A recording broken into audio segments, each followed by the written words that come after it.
Когда-то, в библейские времена, Моисей, молясь Богу, сказал: «Не теряем лета наши, как звук». Однажды, остановившись на секунду в круговороте ежедневной суеты, мы вдруг замечаем, что наши дни, подобно желтым листьям, срываемым осенним ветром, уносятся куда-то вдаль. И как не возвращаются листья на деревья, так и не вернуть ушедшее время. В той же молитве Моисей произнес и такие слова: «Научи нас так счислять дни наши, чтобы нам приобрести сердце мудрое». Какой же день можно считать непотерянным? У каждого человека есть свое определение на этот счет.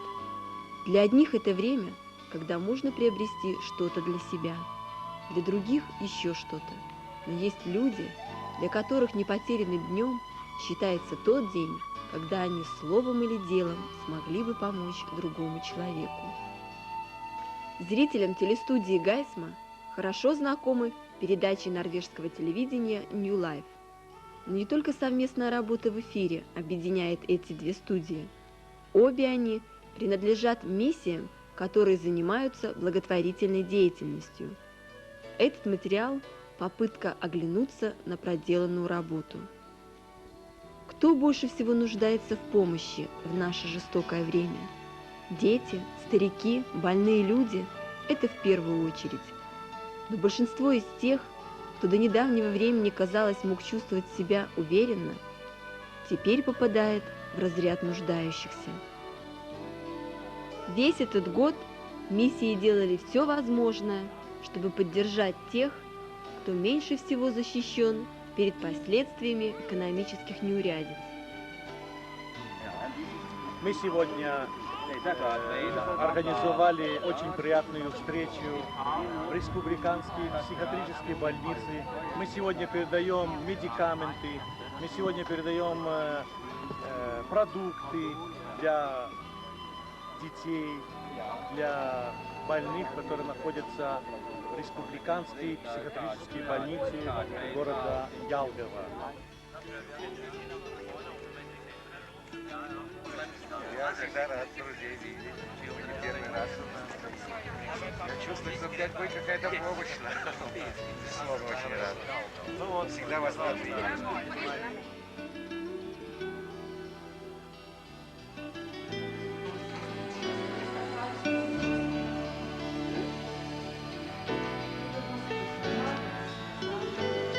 В своей деятельности миссии стараются не обойти стороной детские сады. Kad ir bērnu ēdināšana sastāda liels problēmas par vitamīniem un vienreizējām šķircēm, vispār runa nevar būt. Mēs esam ļoti pateicīgi misijai Gaisma, viņas sludinātājam Filimonova kungam par pretīm nākšanu, uzklausot mūsu lūgumu, palīdzēt. Un šodien viņš mums ir atnesis pilnīgi necerēti daudz vitamīnus, arī vienreizējās šķirces, lai mēs varētu bērniņus imunizēt bez sāpēm. Un arī, kā redzams, ir atnesis, lai varētu izcept svētku piparkūks. Un par to mums ļoti liels paldies jāsaka. Un es kā izstādes vadītāji piebiedrojos vecākās medmāsas Margaritas pateicībai, un no savas puses ļoti priecājos, ka mums ir nodibinājusies tāda jauka draudzība ar misiju Gaisma un tieši ar Filimonovu kungu, un novēlu viņu misijai visu to labāko. Paldies!